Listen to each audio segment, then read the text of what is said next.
Okay, आता ना. मित्र हो, नमस्कार. विरारमध्ये जागतिक मराठी अकादमी संयोजित आणि विवा चॅरिटेबल ट्रस्ट, साहित्य जल्लोष यांच्या संयुक्त विद्यमाने जागतिक मराठी साहित्य संमेलन इथे भरलेलं आहे.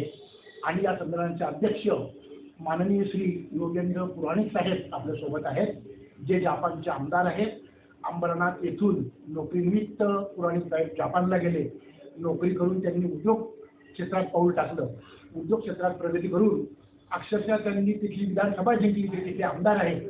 त्यांची काल मुलाखतही खूप छान झाली. त्यांचं भाषण सुद्धा छान झालं. आपल्या श्रोत्यांसाठी काही प्रश्न मी त्यांना विचारणार आहे. सर, आपली कालची मुलाखत अतिशय रंगली आणि खूप लोकांना आवडली. त्या मुलाखतीमध्ये एक असा विषय आलेला की आपण आता यापुढे मुख्यमंत्री पदाचीही आपण निवडणूक लढणार आहात. आणि तुमच्या बोलण्यामध्ये आपल्या देशाचे, भारताचे पंतप्रधान नरेंद्र मोदींच्या कार्याचा काहीतरी कौतुकाचा एक विषय आला.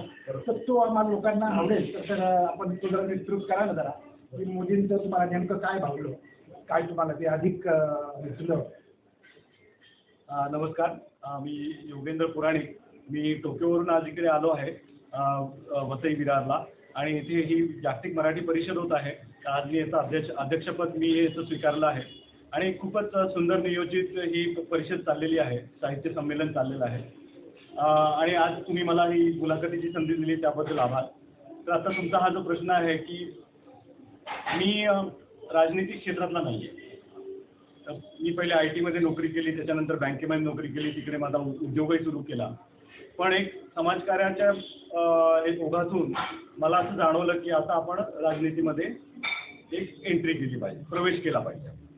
तर त्या दृष्टीने मग मी माझं स्वतःचं एक डेव्हलपमेंट सुरू केली. मी स्वतः राजनीती शिकण्याचा प्रयत्न केला.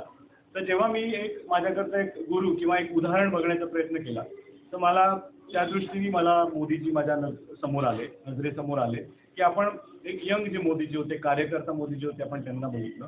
आज तेच मोदीजी, त्याच्यानंतर ते गुजरातचे ते मुख्यमंत्री झाले, तेव्हाचे मोदीजी बघितले आणि आज ते पंतप्रधान आहेत. आता ते देश कसं चालवत आहेत ते आपण बघतोय. तर त्यांनी त्यांच्या ह्या ज्या पायऱ्या ते चढत गेल्या आहेत, त्याच्याकरता त्यांनी स्वतः खूप तयारी केली. आणि त्या गोष्टी पण ऐकलेल्या आहेत की त्यांनी कोणत्या गुरुकडनं काय दीक्षा घेतली आणि शिकली. तर तेच उदाहरण घेऊन आता मी विधानसभेचा आमदार, त्याच्यानंतर आता पुढे मी विचार करतोय, यानंतर 6 वर्षांनी मी मुख्यमंत्री पदाकरता मी काय म्हणता येईल त्याला, नॉमिनेशन करता मी विचार करतो, उमेदवारी जाहीर करण्याचा विचार करतोय. तर त्याकरिता मी पण आता त्याच प्रकारे स्वतःची तयारी करायचा विचार करतो. सर, तुम्ही जेव्हा जापानमध्ये राहून किंवा तुमचा उद्योग आणि एकंदर जो कार्याचा एकंदर प्रसारा पाहिला, तर आपण अनेक देशांना भेटी देतात. तर तुम्ही सुद्धा आता भारतापासून कसे लांब आहात, तुमचं कर्तृत्व किंवा कर्मभूमी आता जापान आहे.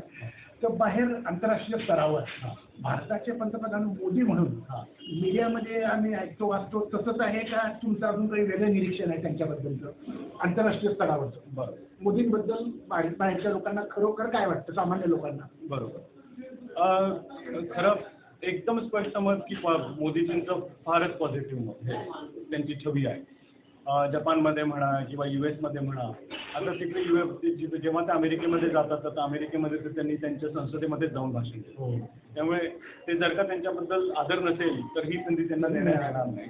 आणि जपानमधील पंतप्रधान, जे पूर्वीचे जे पंतप्रधान होते आबेजी, त्यांच्याबरोबरचे त्यांचे संबंध हे खूपच चांगले संबंध होते. पण आता आबेजी गेल्यानंतर जेव्हा मी आता जपानचे नवीन पंतप्रधान जे आहेत आता किशिदा, त्यांच्याकडे पाहतो, तर ते त्याच जिकिरीने मोदीजींची दोस्ती करून पाहत आहात का ह्याच्यावर जरा प्रश्न पडतो.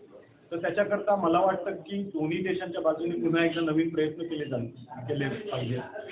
किशिदाजींच्या बाजूने आले पाहिजे. आणि जर का त्यांच्या बाजूने कमी होत असेल तर आपल्या बाजूने आपण जर अजून 1 पाऊल नाही तर 2 पाऊल टाकून बघितलं पाहिजे. पण माझं फक्त हे अगदी स्पष्ट मत आहे की जपान आणि भारताने एक चांगला संबंध बनवावा. आणि हे म्हणजे आत्ता जे आपल्याला जो इतिहास ज्ञात आहे त्या इतिहासाप्रमाणे भारत आणि जपानचे संबंध हे साधारणपणे 1500-1600 वर्षांचे संबंध आहेत. आणि आपण आपल्यामध्ये एकमेकांमध्ये आपण एक सारखीच धार्मिक भावना किंवा सारखंच तत्वज्ञान आपल्या दोन्ही देशांमध्ये आहे. त्यामुळे आपले देश जवळ येऊन खूप चांगलं कार्य करू शकतात असं मला वाटतं. सर, एक शेवटचा प्रश्न विचारतो आता. एक आपल्यासारखे मराठी माणसांची एक बोटावर मोजण्यासारखी उदाहरणं सोडली तर हे आपल्याला मान्य करावं लागेल की मराठी माणसाला थोडासा स्वतःबद्दल न्यूनगंड आहे. आंतरराष्ट्रीय स्तरावर जेव्हा आपण या स्पर्धा किंवा उद्योग जगत असेल, नोकरी क्षेत्र असेल किंवा तुमच्यासारखं तिकडे जाऊन लोकप्रतिनिधित्व करणं, जिंकून येणं निवडणूक करून या अशा बाबतीत खूपच कमी संधी आपण घेतो. तर हे लक्षात घेता आपण आपल्या मराठी उद्योजकांना किंवा मराठी विद्यार्थ्यांना जे शिकू इच्छितात आहे जाऊन किंवा एकंदर मराठी माणसाला तुम्ही काय आवाहन कराल तुमच्या स्वतःच्या एकंदर वाटचालीला अनुलक्षून की असं धाडस करण्यासाठी यांनी काय केलं पाहिजे? आपल्या मराठी माणसाने थोडक्यात काय करावं असं वाटतं की आपण त्यांना आवाहन करावे? बरोबर. याच्यामध्ये थोडंसं मी आपल्या सामाजिक जी आपली सगळी व्यवस्था आहे त्याच्याबद्दल थोडंसं बोलू इच्छित आहे. आपल्या समाजामध्ये आता आपण पाहिलं तर पिक्चर बघण्यावर वेळ घालवणे, फालतू विषयांवर बोलण्यावर वेळ घालवणे, इकडे तिकडे जाऊन टाइमपास करणे थोड्या प्रमाणात हे खूप चांगलं आहे. पण सर्वात महत्त्वाची बाब म्हणजे जर का आपल्या मुलांना पुढे जायचं आहे आणि आपल्या मराठी बांधवांनी जर का काही किंवा भगिनींनी काही पुढे जाऊन करायचं आहे, सर्वात पहिली सुरुवात म्हणजे की आपल्या वेळेचा वापर कसा करायचा, आपलं शिक्षण कसं आपण पुढे न्यायचं. मराठी तर नक्कीच तुम्ही तुमची चांगली केली पाहिजे, त्याचबरोबर इंग्रजीसुद्धा शिका, अजून दुसऱ्या भाषासुद्धा शिका आणि मग त्यातनं तुम्हाला अजून पुढच्या संधी मिळतील, त्यातनं तुम्हाला अजून नवीन ज्ञान मिळवायची संधी मिळेल. तर तिथनं तुमचं हे पहिलं पाऊल पडेल असं मला वाटतं. त्याचबरोबर महत्त्वाची गोष्ट अशी आहे की आपल्या देशातच नाही तर परदेशात जाताना सुद्धा आपण गेलोय तिथल्या चांगल्या गोष्टी आत्मसात करण्याची एक तयारी असणे आणि तिथं नवीन गोष्टी शिकण्याची तयारी असणे हे आपलं दुसरं पाऊल असेल. आणि मग तिसरी गोष्ट म्हणजे त्याचबरोबर महत्त्वाची गोष्ट अशी आहे की आपल्या देशातच नाही तर परदेशात जाताना सुद्धा आपण गेलोय तिथल्या चांगल्या गोष्टी आत्मसात करण्याची एक तयारी असणे आणि तिथं नवीन गोष्टी शिकण्याची तयारी असणे हे आपलं दुसरं पाऊल असेल. आणि मग तिसरी गोष्ट म्हणजे की जे मला असं वाटतंय की आपण आपल्या मुलांना आईवडिलांनी सुद्धा मोकळीक दिली पाहिजे, त्यांना त्यांचे निर्णय घेणे, पण ते निर्णय घेताना त्यांना बरोबर विचार करायला लावतो. बऱ्याच वेळा असं होतं की पालक एकतर्फी ठरवतात की तू हे नाही करायचं आणि तू हे करायचं नाही. तर त्याच्यामुळे काय होतं की आपल्या जी मुलं आहेत त्यांची स्वतःहून विचार करण्याची आणि स्वतःहून निर्णय घेण्याची त्यांची ताकद उभी होत नाही. खरं माझा मुलगा जेव्हा 8वीत होता तेव्हा तो मला म्हणला, बाबा तू सुपरमॅन आहेस, तू जे काय करतोस ना ते सगळं तू एकदम तू पथ्यावर पाडतोस. आणि मला ते स्टेटमेंट एक नॉर्मल जर का पालकांनी ऐकलं तर पालकाला काय वाटतं, अरे वा माझा मुलगा माझ्याकडे असं पाहतोय. पण मला त्याचं ते बोलणं मला ते धक्कादायक वाटतं, कारण की तो माझ्याकडे सुपरमॅन बघतो. तर त्याला असं वाटायला सुरुवात झाली असं मला वाटलं की बाबासारखं मला जमत नाही. तर मी माझ्या मुलाला खरंच वेगळं मी त्याला परदेशात पाठवलं शिक्षणासाठी की माझ्यापासून दूर राहावं, कारण की ते माझ्या छत्रछायात असं होऊ नये की त्याची वाढ खुंटली जाते. तर पालकांचं हे महत्त्वाचं आहे की पहिले की आपल्या मुलांची वाढ खुंटू नये म्हणून त्या रोपट्याला कसं मोठं करावं, त्याला काय कोणतं पाणी घालावं, त्याला कोणते खतपाणी घालावं, ह्या गोष्टीकडे लक्ष देणं खूपच गरजेचं असं मला वाटतं. आणि पालकांनी जर का ती साथ नाही दिली, बऱ्याच पालकांचं लक्ष नसतं की आपल्या मुलांना ना लहानपणापासून सवय लावल्या पाहिजे. आपण काय करतो की मुलांना लहानपणापासून त्यांच्याबरोबर 9 वाजता ते टीव्हीची सिरियल बघा, त्यांच्याबरोबर काही चांगले विषय आपण बोलत नाही. तर ह्या गोष्टी मुलांना जेव्हा लहानपणापासून सवयी लागल्या की मग त्यांच्या त्या सवयी होतात. ते एकदा 8वी 9वी 10वी 12वी पोहोचले की मग ती पोरं आपलं काय ऐकत नाही, त्यांच्या सवयी पण नाही होतात. तर पालकांनी सुद्धा अगदी लहानपणापासून मुलांना वेळ देणे, त्यांच्याबरोबर बसणे, चांगल्या गोष्टी चर्चा करणे, त्यांच्याबरोबर वर्तमानपत्र वाचणे, वर्तमानपत्रातल्या बातम्यांबद्दल दोन्ही बाजूंनी विचार करून पाहणे, एकतर्फी नव्हे की मी ह्याच पार्टीचा आहे म्हणून हाच विचार करणार आणि मी ह्याच विचारसरणीचा आहे म्हणून मी हाच विचार करणार, ही गोष्ट नाही झाली.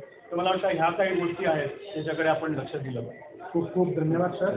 मी आमचा वसई विरार महानगर पत्रकार संघ तथा माझा भूमिपुत्र ही आमची वृत्तवाहिनी या दोघांच्या वतीने तुमचे हल्लीचा आभार मानतो.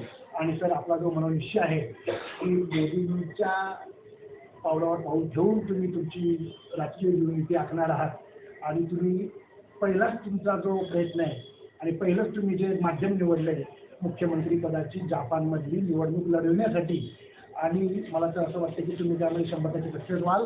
आमच्या दोन्ही संस्थांतर्फे तुमच्या विजयासाठी आम्ही मनोकामना आणि प्रार्थना करतो आणि आपल्या वाटचालीसाठी हार्दिक शुभेच्छा.